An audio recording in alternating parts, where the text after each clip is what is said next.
I'm pianist Alexander Malofeev.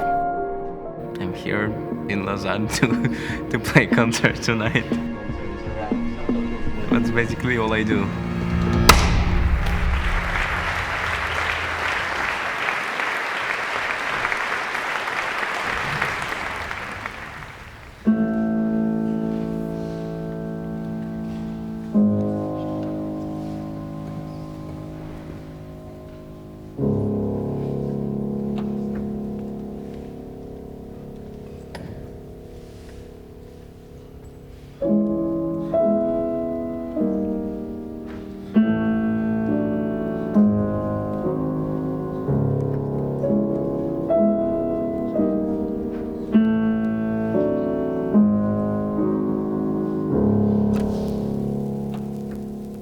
It's great to wake up today again in front of Geneva Lake. It gives you some boost for sure, and it's no secret that there are so many musicians living around.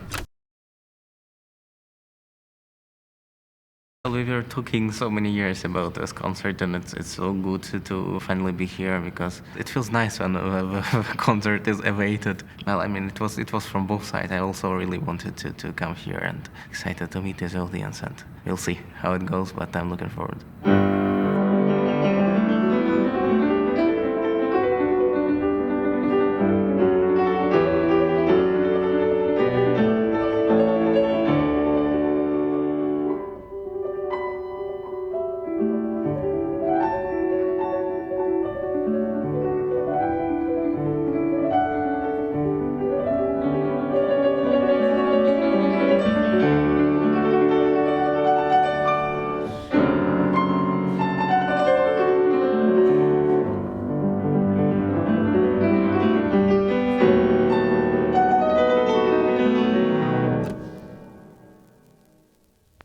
Well, I used to have lots of rituals. I was trying to sleep right before a concert, and to wake up in particular time, to practice particular time before to warm up, to whatever, to iron my clothes.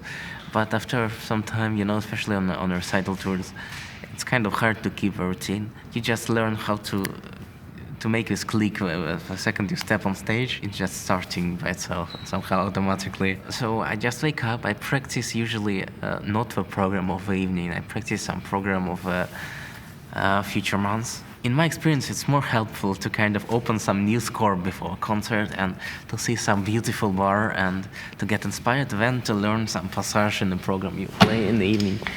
Because usually it's not really helpful, like what you learn 1 hour before a concert. It doesn't work.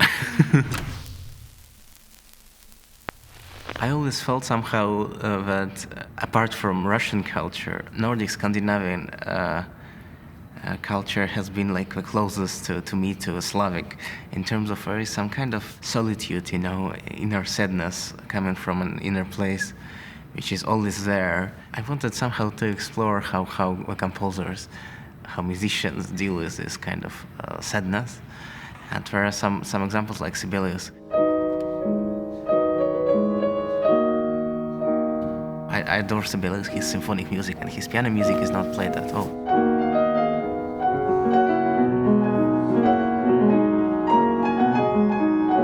And how he absorbs this sadness and somehow blends with it. Or there is a way of fighting kind of this sadness, like Rautavaara, who is, in my mind, he's kind of a third pillar of Scandinavian music, but he passed away recently, unfortunately, and I wanted to play his sonata for such a long time. The news about his death, it was somehow a reminder to buy the score immediately and to start learning it.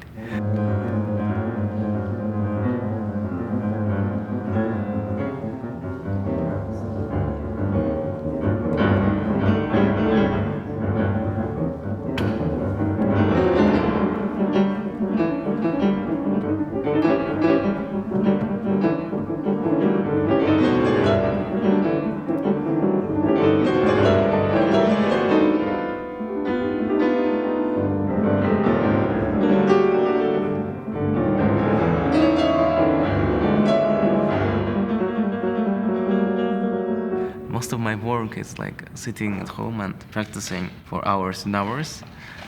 And when I go to a concert, and the least I can expect is people having a nice time. So this is my goal, actually. I mean, I would hope if a concert is nice for audience somehow to forget about all the not nice things which are outside of a concert hall, like in life, I don't know, routine or job. At least for 2 hours, it's nice to sit together and to have this therapy.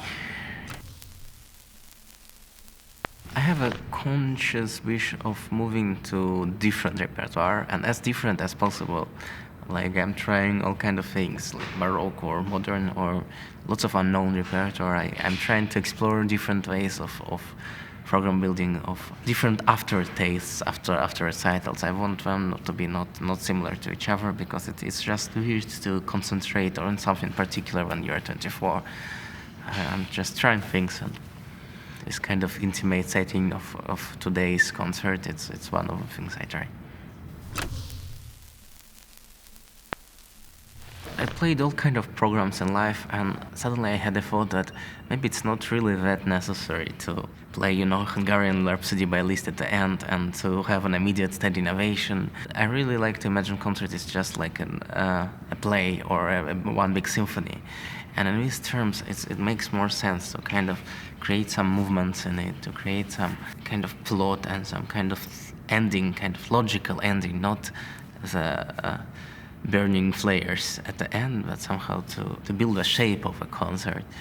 And in a sense, where, for example, many symphonies which are ending is a quiet, is a intimate music. Not so many piano recitals ending like that, and it's weird. And I think the smell, the flavor of recital, the aftertaste, is much more important than the standing ovation the second you finished the last note.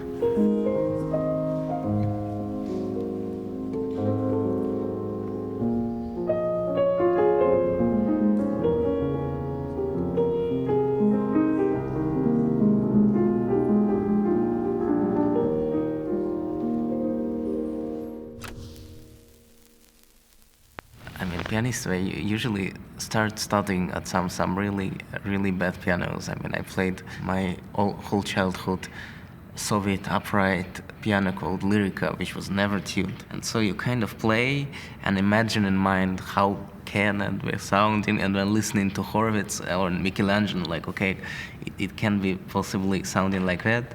And so I have 2 hours tomorrow on stage at a concert, and I can try to create something on the same level. But of course, it's never on the same level. Firstly, because it takes decades, and secondly, because you need. These are two different instruments: upright piano or concert piano, or even baby grand. I mean, unfortunately, baby grands at home were kind of on a totally different level compared to concert piano. So basically, it search for right sound, for somehow individual sound, recognizable sound. And I'm not meaning for people to recognize, but for myself, to sit down and immediately from the first note, to feel the ownership, to being the one with the sound. And it's somehow very, very important to me. I think the most devastating for me to see when some of my friends or musicians I know, young musicians, in a search for a career or in the dreams of playing music, they lose the love to music. And I think it's much more important to love music and to listen to it than to play it. Because statistically saying, it is kind of impossible to become a concert pianist. Almost impossible. And I think it's much more important to do it until the moment it's enjoyable, and not the idea of 100 concerts a year or the audience applause. It did feel natural to me at the moment because it's just my kind of entire life since the age of 5. I was studying every day for many hours and played this concert. Thinking about that period, it doesn't feel that natural right now anymore. That doesn't matter how much of personality or how much of talent you have. All the music child plays, it somehow you repeat from a teacher, from other people, and it's really hard to find this borderline between your music and something you heard. Also, even concert live. Now thinking, it's hard to say how much of myself was there. But at the moment it was natural because that was everything I had. Somehow whenever I hear some kind of new idea, new phrase, which I've never heard before, it's so inspiring. And well, the thought that a piece of music which I have explored is so small. I mean, I'm just at the very, very beginning, and I have so many plans in terms of programming or concert ideas. Like so much unexplored in my case, and it does drives me forward.